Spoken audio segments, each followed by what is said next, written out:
continue. Cool. Okay, hi, I'm Hank Greely. I'm a professor at the law school. For the last more than quarter of a century, my work is focused on ethical, legal, and social issues arising from the biosciences. Started with genetics back in the early 90s, after Dolly was born, or Dolly's birth was announced in 97. I did some cloning work, which got me into embryonic stem cell research. 2002, I started doing neuroscience stuff. Kind of throughout, I've had interests in human biological enhancement, as well as in issues of research ethics and issues of assisted reproduction. I wrote a book in 2016 called The End of Sex and the Future of Human Reproduction, which is basically about a world where we are able to derive gametes from skin cells through induced pluripotent stem cells, giving everybody giving every living human cell the potential of making lots and lots of eggs or sperm, and how that would be coupled with pre-implantation genetic diagnosis to change how people have their babies. I have a book coming out next February, or supposed to come out next February, on the He Jiankui CRISPR babies affair from a year and a half ago. That's called CRISPR People, the something, something, something. I think like the science and ethics of something, genetic engineering maybe. So I've worked on a bunch of stuff, and I want to leave plenty of time for Q&A. So I'm gonna talk for only, I think, I'm gonna try to keep it to a half hour, and talk about some of the genetic engineering, CRISPR-related stuff. I will talk about human germline engineering, but I don't want that to be the only thing I talk about. So basically, I want to talk about three different uses of genome editing. One that I think we have very little to worry about, but should be excited about. One that people are very excited and very worried about, and I think they shouldn't be. And the other one that people aren't paying much attention to that I think is going to be hugely important and that I think we should be worried about. So before I do any of that, let me say something about CRISPR. You guys would have grown up with CRISPR. I mean, the Doudna Charpentier paper was June of 2012, so that's 8 years ago, 8 years and a few days ago.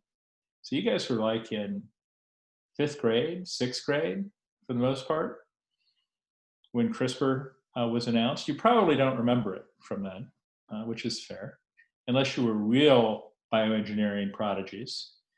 But CRISPR's only been around for a short period of time. I think CRISPR is the most important discovery, invention, tool in biosciences this century, at least. Interestingly, I don't think it's important because it did something new. And arguably the very first genome editing, DNA editing, was done at Stanford by Paul Berg and his group in 1970, when they moved DNA from one bacterium into another using a viral vector for what was called recombinant DNA. And certainly before CRISPR, people were using TALENs and zinc finger nucleases, as some people still are. What made CRISPR really important wasn't that it let us do something that we couldn't do before. It's that it let us do something we could do before a lot cheaper, faster, easier, and more accurately. So I think of it as like the Model T Ford. There were cars before there were Model Ts, but those cars were expensive, difficult, they broke down all the time. You had to be rich to afford one, both because you had to buy it and it was expensive, but also because you had to hire a full-time cross between a chauffeur and a mechanic to keep it running. 1913, Henry Ford comes out with the Model T, a car that could run forever and that was cheap. And suddenly half the country could have a car. Within a few years, 80% of the country could have a car. And within a few years, 80% of the country did have a car. What changed the world wasn't the automobile. It was the cheap, reliable automobile. What's going to change the biosphere isn't gene editing, it's cheap, reliable genome editing. And that's what CRISPR is giving us. I will note, though, I haven't seen a lot of Model Ts out on 280 lately. Of course, I haven't been on 280 very much lately, or in a car at all. But the Model T is gone. And in 10 years or 20 years, CRISPR may be gone. But it'll be replaced by something that's even better. Already, CRISPR-Cas9 is getting replaced by CRISPR CFP1, CRISPR-Cas13, CRISPR-Cas4. There are a whole bunch of different CRISPR-associated proteins that are being used. And I think, and this is part of why I think the patent fights over CRISPR are so annoyingly wasteful. Even if, regardless of whether Cal or the Broad ends up with the dominant patent position over CRISPR, those are patents on CRISPR-Cas9.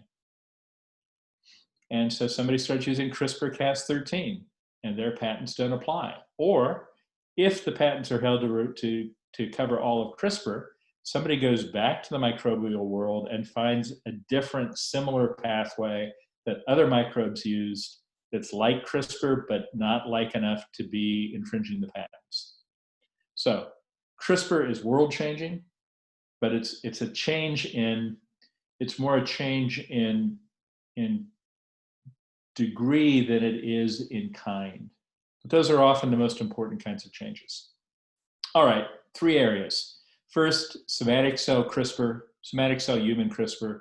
Second, germline genome human CRISPR. And third, non-human CRISPR. The somatic cell stuff is great. I mean, it's got all the problems of new technologies.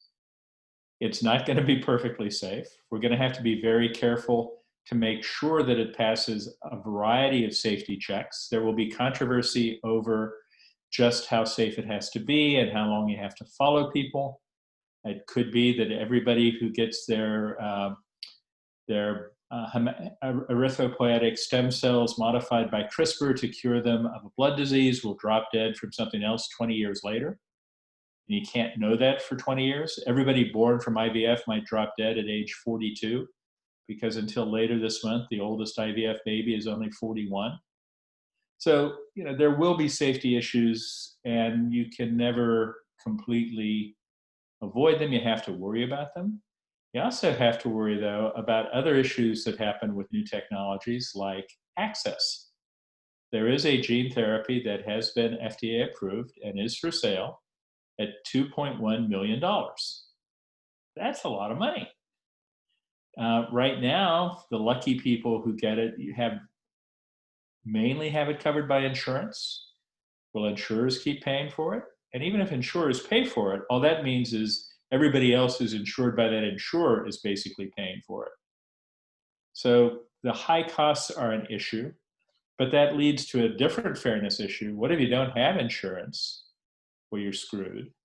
What if you live in Paraguay or Burkina Faso or Laos and you're not in the top 1% of income in that country?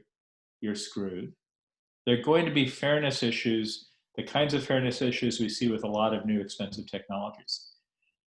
The other issue that might come up with somatic cell therapy, and let me back up. I assume you guys know the difference I'm referring to between somatic cell and germline. Somatic cells are the cells of your body. They don't become eggs. They don't become sperm. They die when you die. Well, most of them die before you die, but unless you do something tricky involving freezing, they die shortly after you die, and they don't affect future generations. Germline is eggs and sperm, and the precursor cells to eggs and sperm. The somatic cell stuff, I think, raises the standard ethical questions of any new expensive technology, but nothing special unless people start using it for enhancement. Now, I'm not very worried about this, mainly because right now we hardly know any single gene loci that are important that could significantly enhance anybody. You know, yeah, we know some loci that are involved in height. There are about 100 of them, and each one is small. There are some people who think they know loci that are involved in intelligence, whether they can define intelligence or not. Let's say SAT scores. Even the most bullish of those people think that they can't find a locus that involves more than 3% of the variation between people, which is equivalent to 1 or 2 IQ points. So it's relatively trivial, but there are some things people are thinking about, some of which there is a way to knock out a gene in humans and other mammals, and knocking it out causes the creature, the person, to become heavily muscled.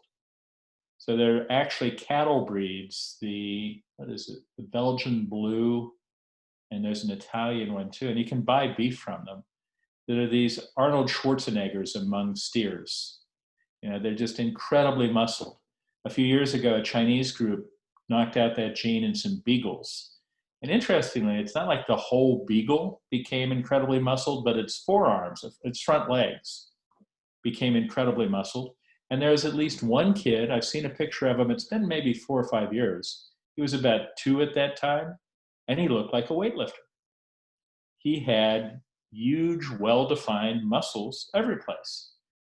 So maybe if you want your kid to grow up to be Arnold Schwarzenegger, yeah, maybe you knock that out. Maybe if you start, maybe even if you start when you're 20, it can improve your ability to grow muscle. Not clear how old you have to be, how old is too old to start it. It's also not at all clear what else it does to you in terms of your health. Probably some pretty bad things. So there's the occasional thing that maybe could be viewed as single gene enhancement, but there's not much. There's this interesting in-between category that's kind of enhancement and kind of treatment. So there's a gene called PCSK9, and I have no recollection of what it stands for. But it's known from a small village in Italy that there are people who are double null. They got 2 non-functioning copies of the gene, one from each parent. They seem to lead normal lives, except they never get cardiovascular disease. And there is a drug on the market. It's not doing very well because statins are a lot cheaper. It works through the cholesterol system that basically blocks the effect of the protein that's made by PCSK9 and does great things to people's low density lipoproteins and seems to do good things. It's FDA approved as a treatment for heart disease. Is that a treatment? It's not treating a disease exactly. It's treating high lipid levels which cause disease. Is it an enhancement? It's kind of enhancing your system. It's sort of like vaccines. Vaccines also, you can argue whether a vaccine is a treatment, you're not sick when you get the vaccination, or whether it's an enhancement because it enhances your immune system. So if we come up with more examples of single genes, or maybe even a combination of 2 or 3 genes, where CRISPR could be used in somatic cells of living people in ways that enhance some of their abilities, then we're going to have the enhancement debate. The enhancement debate is a big debate. And frankly, I've written about that too. I think people are genetic enhancement exceptionalists.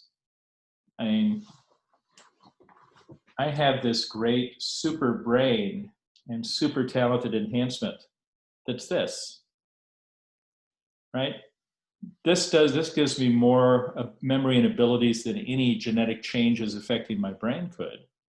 So I think there is room for a big enhancement debate. Personally, I'm kind of on the side of enhancement. I think that's what humans have done ever since we came out of the trees, was try to enhance ourselves and make our lives easier and better. But there's room for that debate, but it's not just about genetics.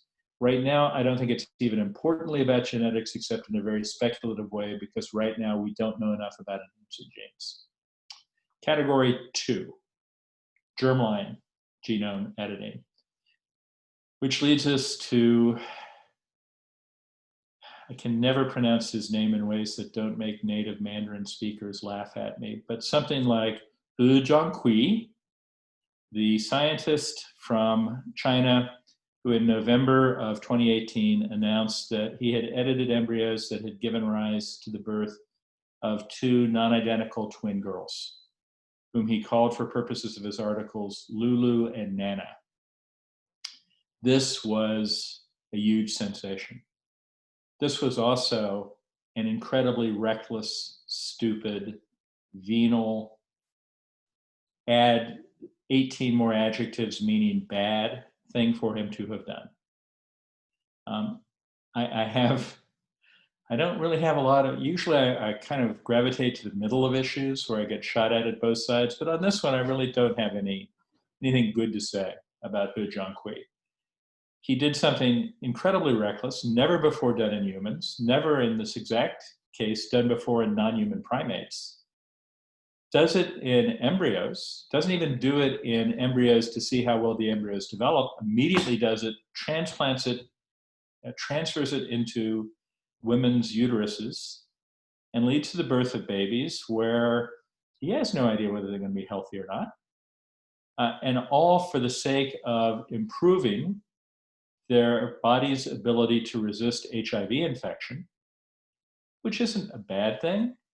But how much is that worth a newborn baby in China to have greater resistance to HIV infection, a disease that's not that common in China, for which there are other ways to avoid getting infected, in which by the time they're adults and having sex, there'll probably be still other ways to avoid it.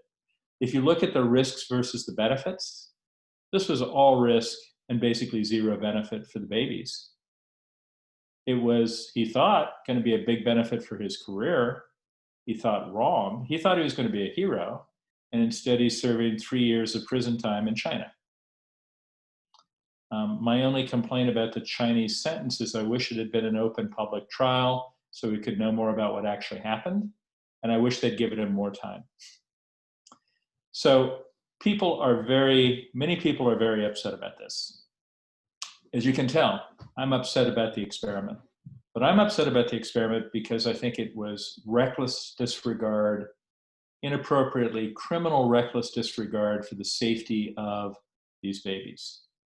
I also think he lied to the Chinese government. Not think, I know. He lied to the Chinese government. He faked his IRB approvals. He didn't tell anybody about it in a world where everybody had said, if anybody tries this, they need to be really transparent. He broke the closest thing I know of to a scientific consensus, global scientific consensus, saying, don't try this in humans now. Basically, he misbehaved in lots of bad ways. But lots of people think, even if he had behaved better, this is the wrong thing to do. That germline modification is a line we should not cross. We shouldn't mess with future generations of humans because, in theory, Lulu and Nana will pass on at least one of these alleles. Well, one of them turns out to be heterozygous to the mutant allele. One of them's homozygous. So the one who's homozygous will certainly pass on one of the edited alleles to her children, if she has children. Those children will pass that allele on at a 50% likelihood to any children they have. It could, in theory, in about 10,000 years become spread throughout the entire human population. More likely it won't. But it is altering the future generation. And some people say, no, we can't do that.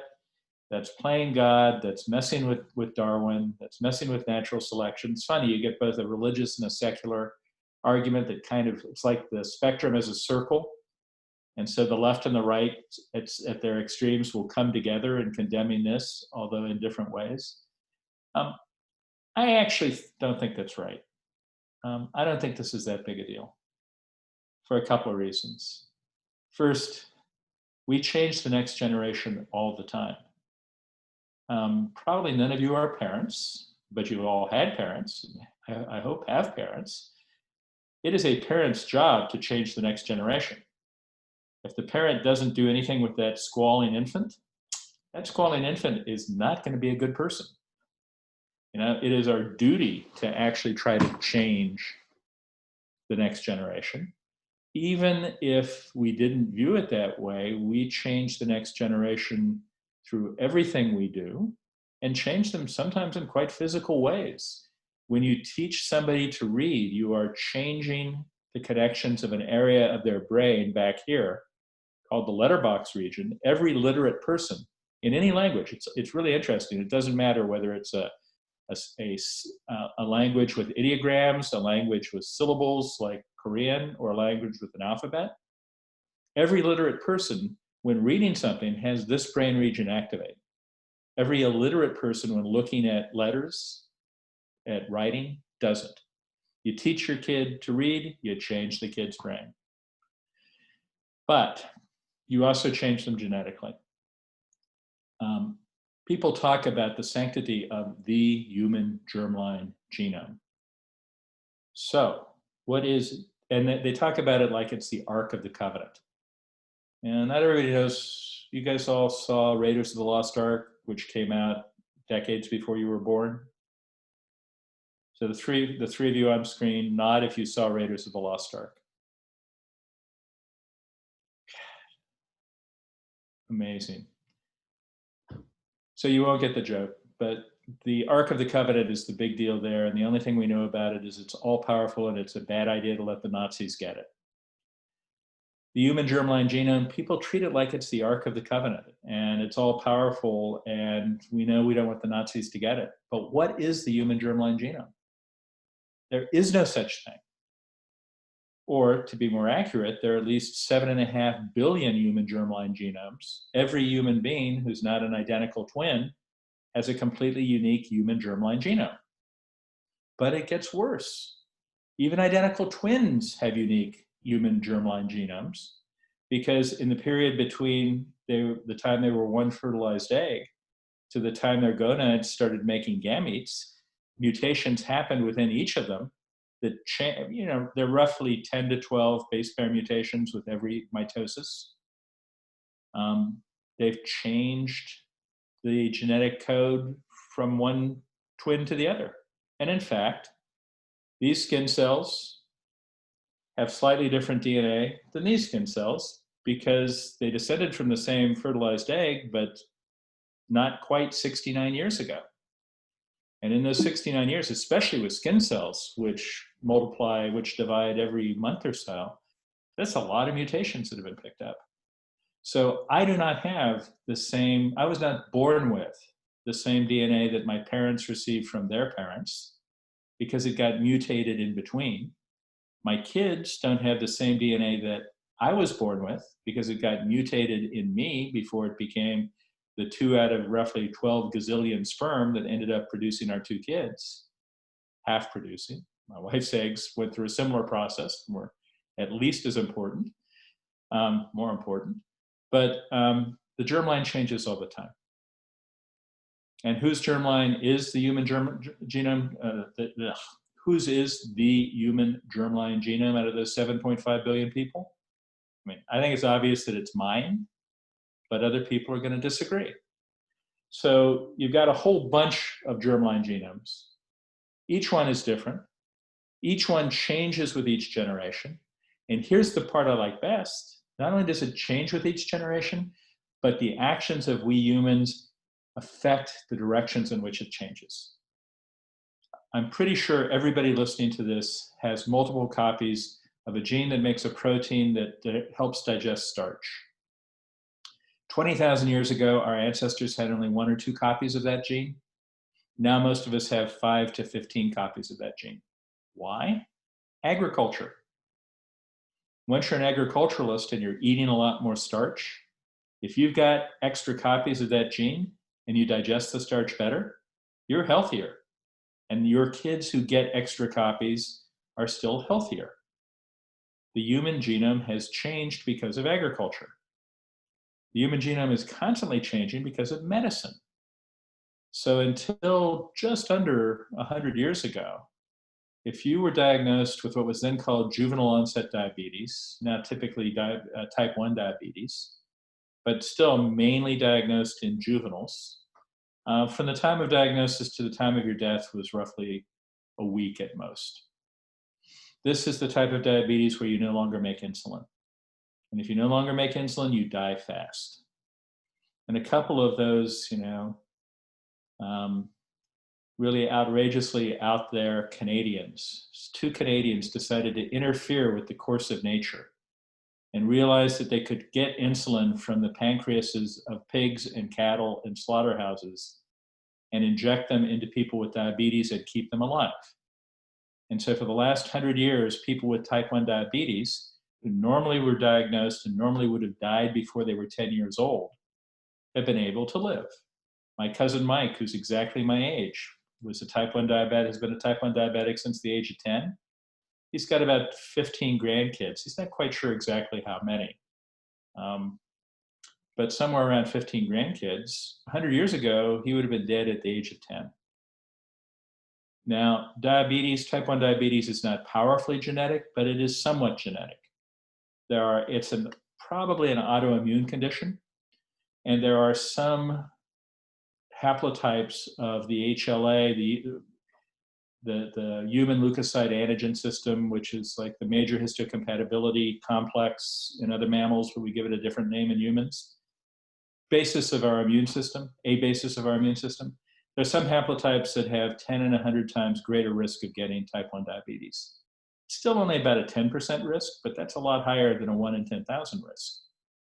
So because we've been able to treat diabetics so that they can live long enough to have kids, that haplotype has almost certainly increased in prevalence in developed countries because people with it can now live long enough, more people with it can live long enough to have their own offspring who will inherit it. Medicine changes the genome. All of which is why, the human germline genome, it really isn't a thing. And to the extent it is a thing, we're changing it all the time. So this idea that there's some bright line in the sand, I don't get. The enhancement issue comes in here as well. Because what mainly worries people about germline engineering is designer babies, the super race, the X-Men, that we're going to have deeply enhanced genetic caste system so that the rich people have the super babies and they become the ruling caste and the rest of us are left behind as the poor naturals. If we knew enough about enhancement, that might happen. We don't. I don't think we're going to anytime soon. And frankly, I think even if we did, it would be unlikely to happen. But I don't have to worry about it. I'm not going to be alive that long. I'm not even sure you guys are going to be alive that long because enhancing traits are really tricky. Intelligence is a really sophisticated, tricky trait with lots of genetic associations. And nobody's going to be able to grow, wings on you using genes, or at least not functional wings. So I'm not very worried about designer babies, but if there is a concern, it's deep in the future. On the other hand, I don't think germline genome editing is likely to be very important for good purposes either. Let's say, why would parents likely want to use germline editing on an embryo? Probably to avoid a genetic disease. But there is a well-established procedure that's been working for 30 years called pre-implantation genetic diagnosis, where you make embryos, you take a few cells off the embryo, you test those cells, and that way you know whether this embryo has picked up the allele for Huntington disease or hasn't. Which allele should you pick? Which shouldn't you pick? Which one will get CF, cystic fibrosis? Which one will get beta thalassemia? Which one won't? That's been around for 30 years. It works really well. Why bother to edit an embryo when you can just pick a different embryo that doesn't have the disease to begin with? Now, you might say there'll be people who don't want to discard embryos. They don't like the idea of picking embryos, and I think that's probably right. But are those people going to like editing embryos either? Seems to me unlikely. However, having said all that, I think there are a few people for whom this could be really important. So let's go back to Huntington disease. Huntington disease, terrible disease. It is I think, archetypal genetic disease. The only way you can get it is to have a certain genotype, certain allele. The only way, and once you've got that allele, the only way you won't die from Huntington's disease is to die first from something else. It is autosomal dominant. So you got one bad copy. It's on, I think, chromosome 4. You get one bad copy, you'll get sick probably between mid-30s to mid-50s, and in 10 years you'll die. It turns out there aren't very many. It's a 1 in 20,000 disease in the general population, but there are people who have 2 bad copies of the gene, mainly found in the towns in Venezuela where there's this, for odd historical reasons, a huge concentration of Huntington's cases. They mainly get sick and die in their late teens and early 20s. But let's say somebody with 2 bad copies, 2 pathogenic copies, made it to 20 and wanted to have kids, but wanted to have kids without Huntington disease. Pre-implantation genetic diagnosis can't help her because each of her children has to have 1 bad copy, because she's only got 2 bad copies and she's got to give one of them. And 1 bad copy is enough. Better example, an autosomal recessive disease, cystic fibrosis. Cystic fibrosis, people now live into their 40s pretty commonly with CF. It's entirely plausible that 2 people with CF will live long enough and be healthy enough and fall in love and want to have babies. But they won't, but they want to have babies that don't have CF. In using their own gametes, that's unedited gametes, that's not possible. He's got 2 bad copies, she's got 2 bad copies, each baby's going to have 2 bad copies, unless you use gene editing. So I think there are a few people who have a good argument, if it's proven safe, for using germline gene editing, but there aren't very many. Which leads me to my last point, which I'm going to make shorter because I've gone too long. What should we be worried about? Using all this stuff in non-humans. We won't use them as quickly in humans because we care a lot about humans and human babies and human safety. We don't care nearly as much about the safety of calves or the safety of even kittens, let alone the safety of mosquito babies. So we will take much greater risks and do things much more quickly with non-humans. And there's a lot of interesting stuff you can do. Much of it will be great. I think the only way agriculture is likely to thrive, survive and thrive in a climate change world will be genetic modifications. It's a lot easier to make corn more heat resistant than it is to move the whole corn belt 200 miles north, right? And that's going to be done through CRISPR. But we'll use it for other things too. So one cool use of CRISPR, I mentioned mosquitoes. Malaria kills 440,000 people a year. A lot of people. The population of San Mateo County. Except they're not in San Mateo County, they're almost all toddlers and infants in Africa. 440,000 people die. People don't give people malaria. Mosquitoes give people malaria. Ironically, the people give mosquitoes malaria, they give it back. It's a cycle with the malarial plasmodium has a very odd sexual reproduction cycle, and it needs people and mosquitoes. If you could make mosquitoes immune to malaria, you prevent malaria in people. And people are working on using CRISPR to make mosquitoes that cannot get infected with malaria. There's a neat little trick called gene drive, where you use CRISPR in a way where the CRISPR construct moves from generation to generation. So let's say the anti-malarial trait is recessive. So you need 2 copies of the anti-malarial gene. You release a whole bunch of anti-malarial mosquitoes into the wild. They mate with wild-type mosquitoes, and you've got a bunch of heterozygotes. Next generation down, you've got the classic 1-2-1 distribution. 1/4 are homozygous wild-type, 1/4 are homozygous mutant, and anti-malarial, 1/2 are in between. And in general, this thing fades out. But with gene drive, you keep CRISPR in the next generation. So in that first child generation, mosquito baby generation, the CRISPR construct changes the wild-type gene into the malarial resistant gene. And you could, in theory, spread malarial resistance throughout an entire mosquito population in the span of, 10, 20 mosquito generations. Now with humans, a generation is 30 years. With mosquitoes, a generation is about 30 minutes. That's a couple of months, not very long. you could change the world. People are also going to use it to do something I've worked on that I think is cool. They'll use it to de-extinct animals or plants, bring back the woolly mammoth. We know the genome, we know the DNA sequence, whole sequence of woolly mammoths. We know the whole sequence of Asian elephants. Use CRISPR to modify in a cell line the Asian elephant sequence into the woolly mammoth sequence, turn that into an embryo, transfer that embryo into the uterus of an Asian elephant, see what happens. People are going to use it to make dogs that have green hair or make dogs that are hypoallergenic.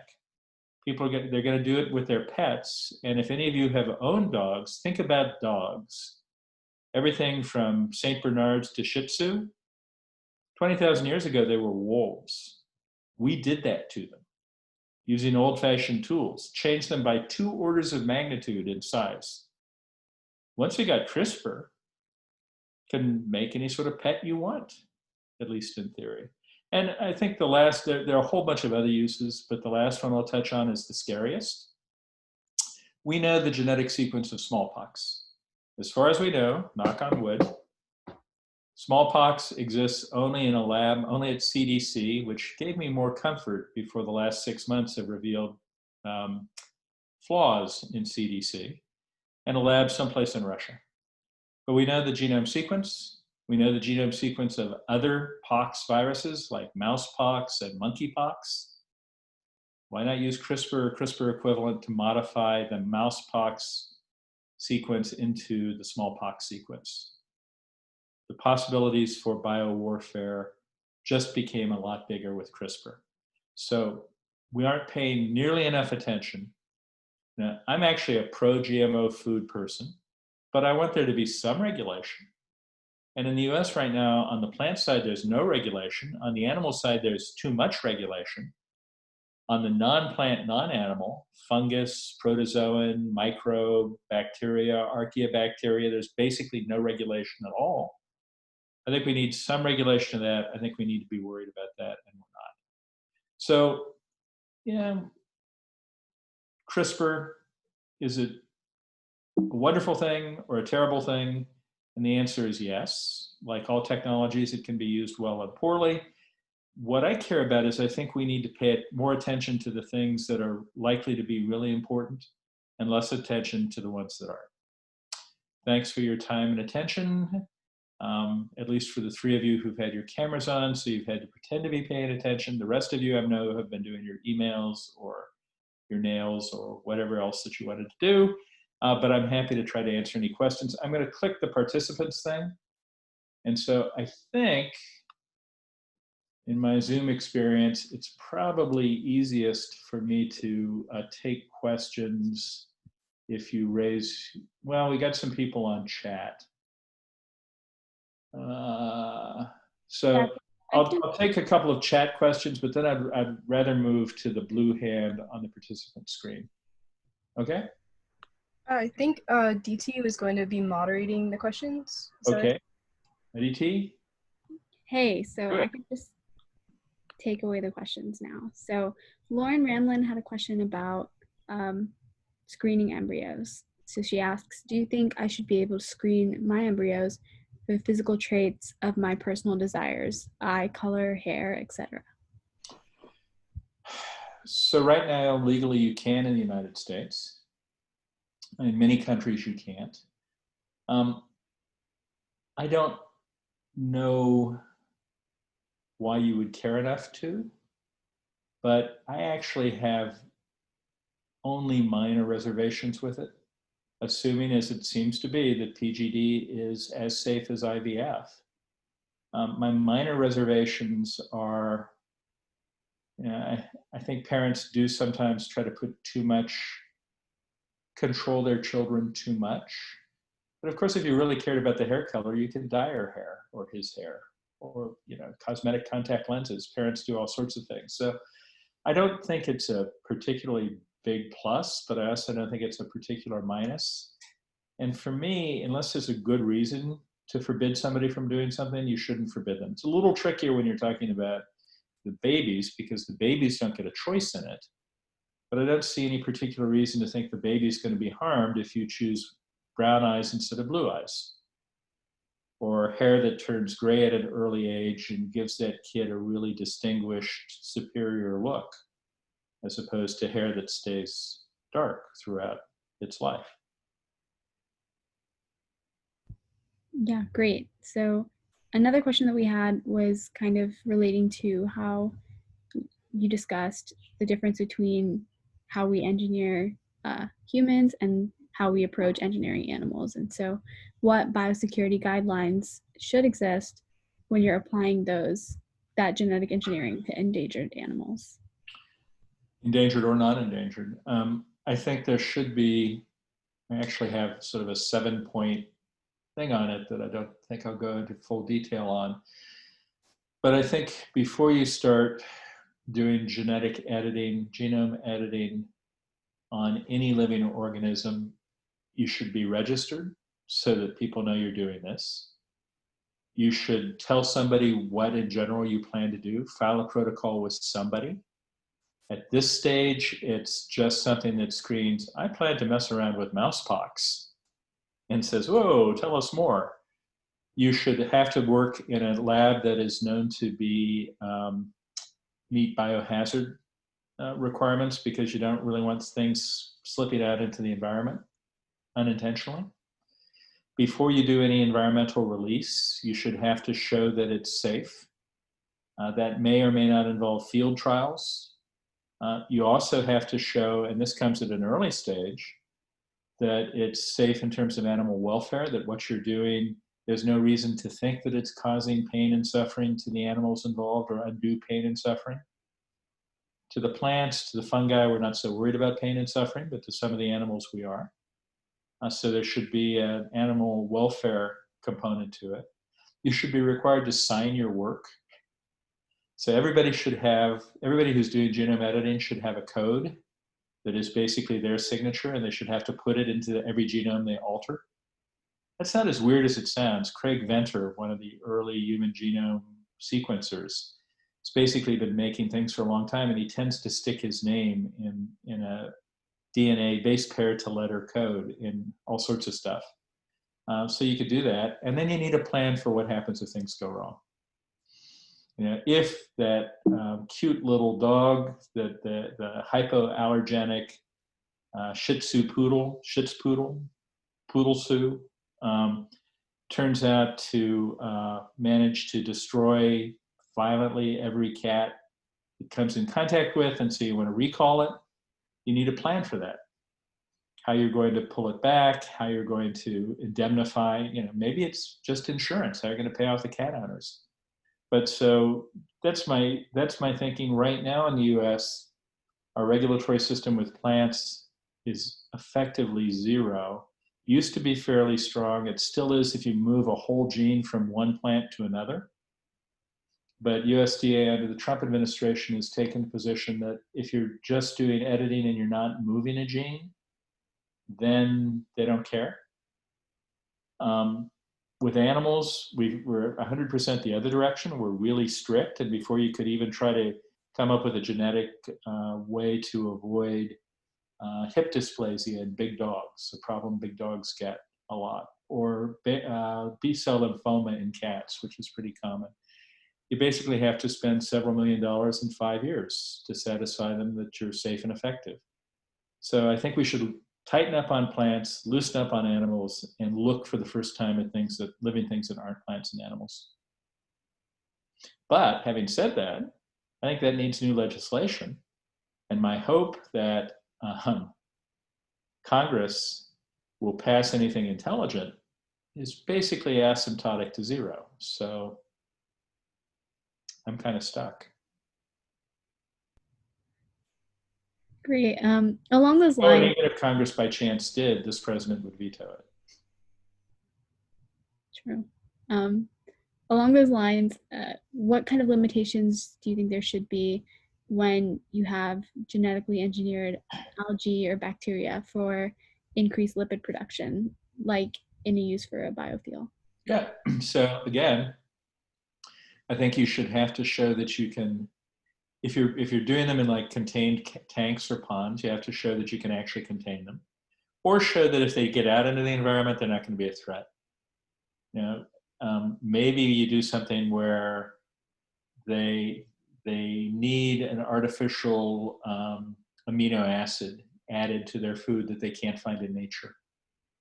So that was tried in the book Jurassic Park, and it didn't work. But Jurassic Park is fiction. That didn't really happen.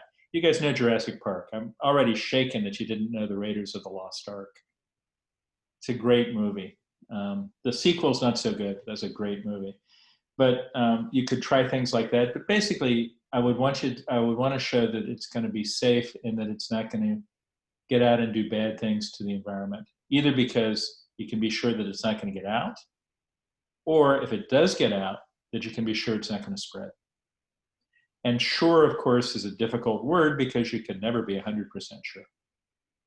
But we've got, so my favorite example of invasive species, other than humans, outside sub-Saharan Africa, we are the world's biggest and worst invasive species, causing destruction wherever we go. But my second favorite example, there are these blackbirds in the US that flock in huge flocks. They're called starlings. They're not native to the Americas.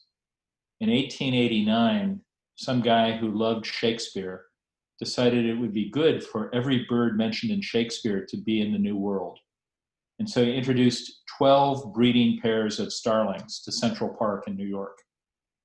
And now there are literally hundreds of millions of them, and they're pests. So who knew?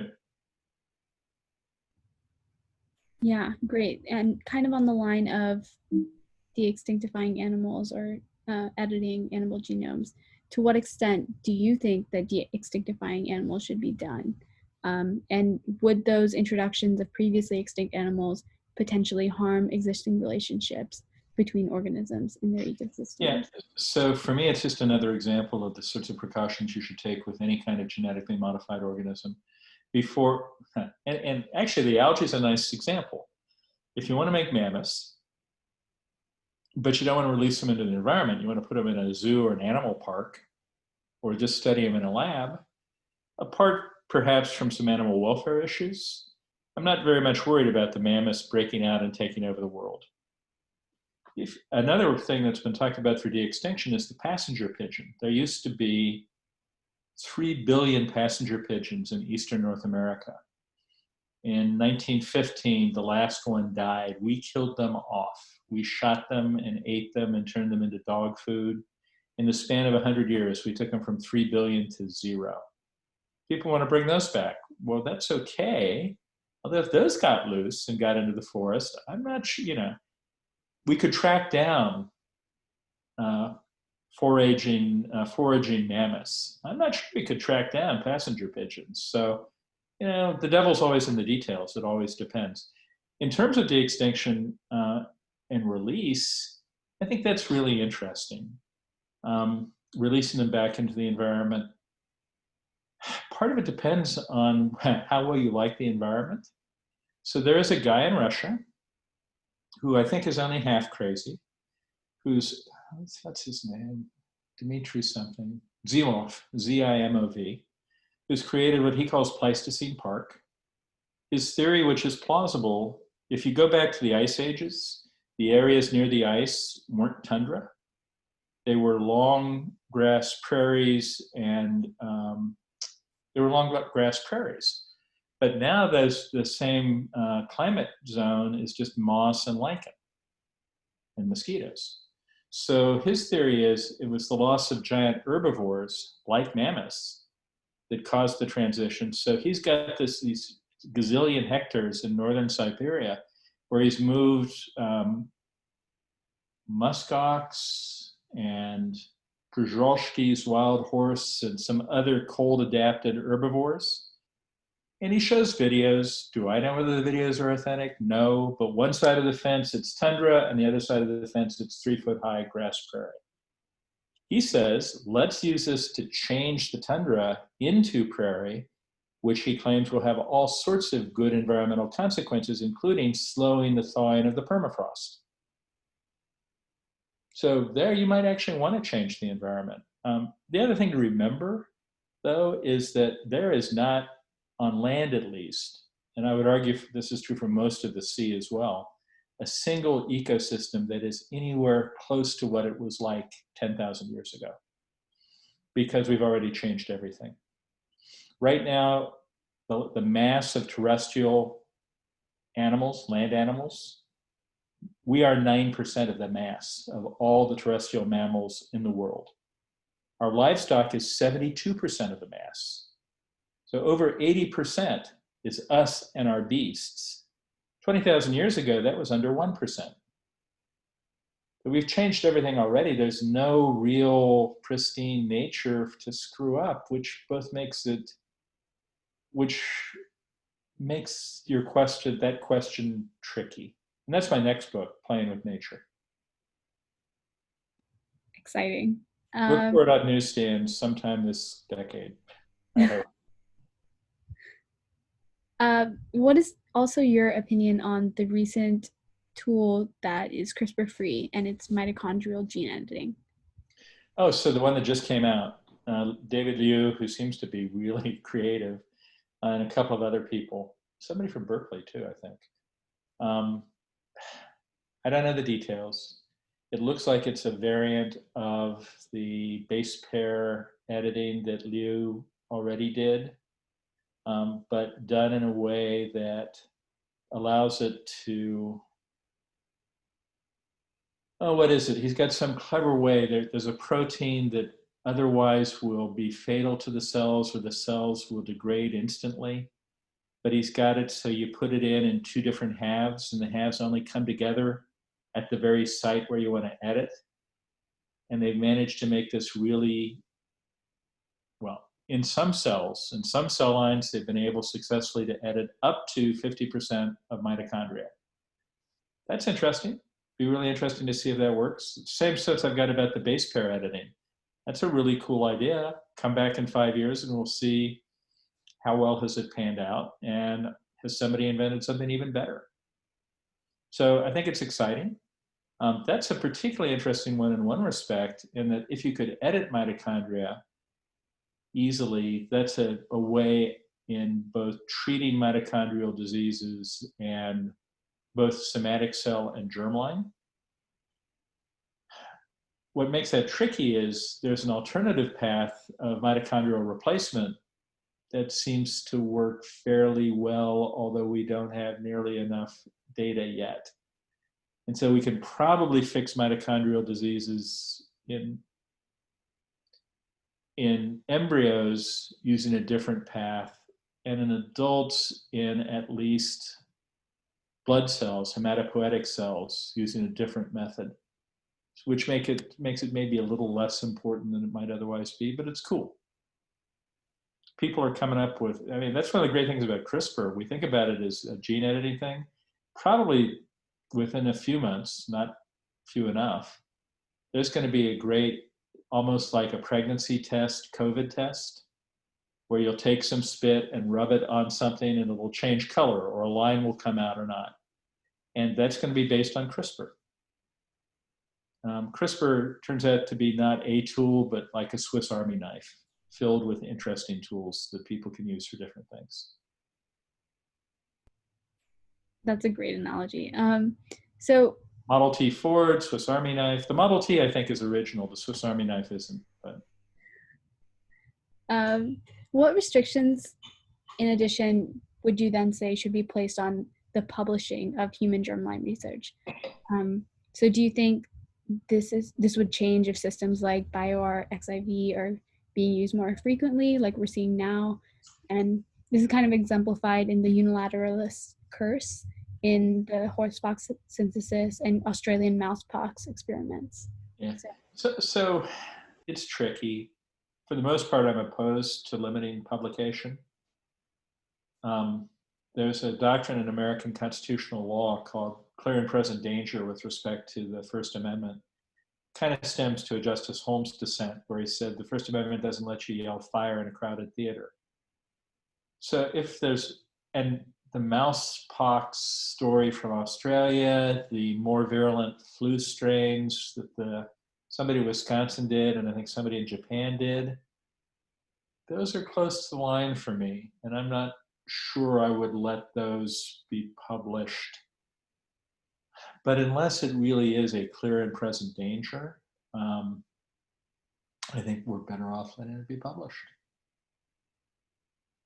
And even clear and present danger, it's the most important thing about a publication of a novel result isn't so much how they did it, it's the fact that they did do it. And once somebody knows that you can do something, there are probably only a fairly limited number of ways you can get there. Once the Russians knew, once the Soviets knew that we had exploded an atom bomb, they stole some secrets, but they really didn't need to steal that much. The fact that it could be done was the most important fact. But I think there's some hard cases in there. And kind of extending that idea of like proof of concept is enough for clear and present danger. Would you say that there are some experiments that we ethically should not even carry out? Sure. We shouldn't try to make we shouldn't try to create a baby with Tay-Sachs disease. And we shouldn't do things that clearly are going to cause clearly are or have a strong likelihood of causing unjustified harm to a person or people. It gets a little tricky with things like biowarfare experiments because you can often justify those on defensive grounds, that we need to know what's possible so we can prepare for it. I don't know how I feel about that. In general, I don't, I personally think, although it's not entirely clear to me whether I should believe this, that if somebody wanted to try to bring to term an embryo that was half human and half chimp, I think that would be a bad idea. Though it's not entirely clear to me how I can justify thinking that. So yeah, there's some things I think we shouldn't do. But most of them, I mean, I have a very concrete focus, and I'm much less concerned about things that might happen in 100 years, because lots of things might happen in 100 years and most of them won't. So I have a high discount rate for future harm if there is good prospect of present benefit. So for example, research on human germline genome editing, I don't think it's likely to be much benefit, but there could be some. I think the harms are distant and speculative, so I'm in favor of that research. I'm not in favor of trying to make babies that way until we've got a lot better sense that it's safe. And by the way, we have no idea what's happened to those two little girls. There have been no health updates since their birth was announced. So a plus in the hand is outweighs three minuses in the bush or something, for me. Having said that, there are going to be exceptions. Like, my generation should not have flooded the atmosphere with carbon dioxide, even though we're going to leave it to your generation to reap all of the great harms from that. But that was predictable enough. Unlike X-Men. All right, so we've got a few more questions, but it's also 5. So do you want to continue answering, or should we just end it? I can go till 10 after. Okay, great. In that case, do you think that there are any ways that researchers can ethically observe the long-term effects of CRISPR gene line editing over generations? Not necessarily in humans, but in general. Sure, in non-humans. Yes, but probably not in humans, at least not for a long time. But yeah, and you should start with non-humans. Probably rodents, because they're easy and we understand them. We've got short generation times. but then move into some of the non-human primates. The macaques and the crab-eating macaques, the cynomolgus, I can never pronounce it, monkeys, they've got relatively, I mean, they got 5-6 year generation times, but marmosets have short generation times and are easy. So yes, I think we definitely should, certainly before anybody tries it again on humans. But we should also look at a lot of in vitro stuff with humans. So edit a bunch of embryos and then see whether they seem to be developing normally up to the 14-day limit. Yeah. Another question from an audience member is it ableist to edit out genomes that cause disabilities like dwarfism? Well, first, I would not accept, not sure I'd accept dwarfism as a disability. But leaving that aside, that's a hard question. I think actually the genetics reproductive issues, the hardest issues are those revolving around disability. I understand where much of the disability community is coming from with respect to this. But say, take Tay-Sachs disease, where every child born with it dies by the age of 3 or 4. Born with a healthy brain and the brain literally turns to mush. I don't think it's ableist to try to avoid the birth of kids with Tay-Sachs disease. I actually don't think it's ableist to try to avoid the birth of children with other serious, untreatable conditions that are likely to have serious negative effects on their lives. Trisomy 13 and 18 certainly qualify. Down syndrome is trisomy 21. That's a more controversial one. Their quality of life for many of them isn't bad, and they tend to be happy. But then many of them have a terrible quality of life because it's also associated with can be associated with some really serious heart and lung issues. At the same time, there are some things that many people think of as disabilities that I would not want to ban parents from being able to choose. Two achondroplastic parents, achondroplasia is the most common form of being a little person. It's the Munchkins from The Wizard of Oz. You guys know The Wizard of Oz? Seen that? Good to know there's some constants. Two achondroplasic parents want to have an achondroplasic kid. I wouldn't forbid that. If two deaf parents want to have a deaf kid,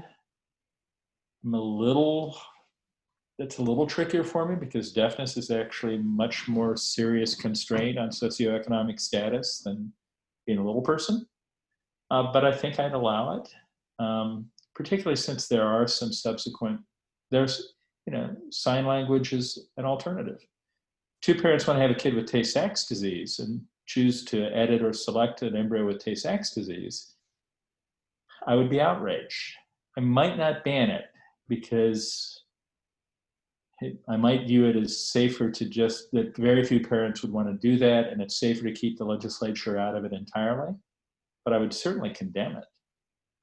So it depends. My dad spent his last 15 years basically in a mechanized cart, paraplegic, as a result of radiation treatment for an incurable tumor.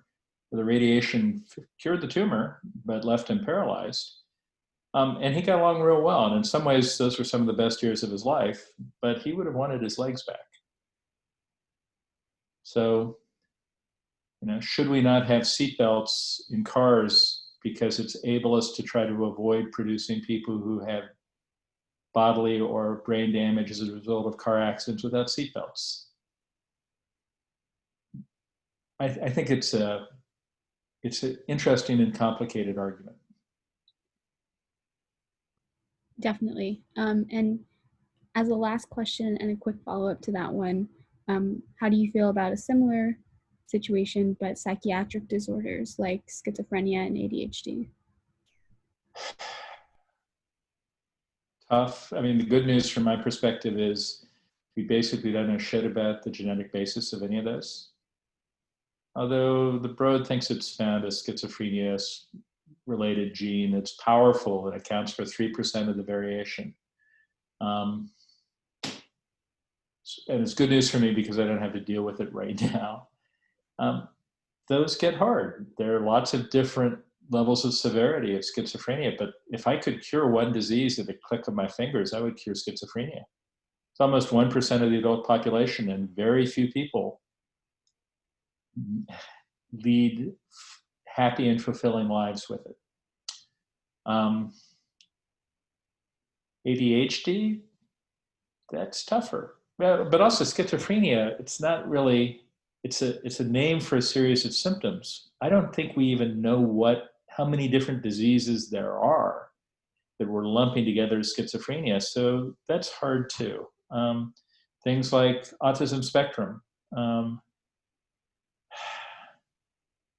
I think there are a lot of people who are away from the mode and the spectrum who are very successful and happy, and neurodiversity works well for them.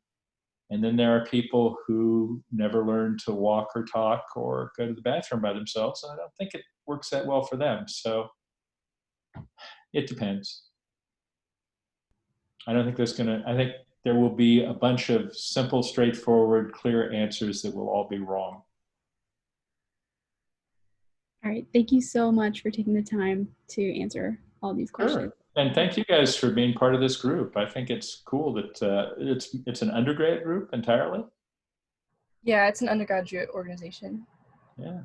Well, I think it's terrific, and good luck. And go out and be great bioengineers. Thank you so much. But great ethical bioengineers. Of course. Thank you everyone for coming. Bye.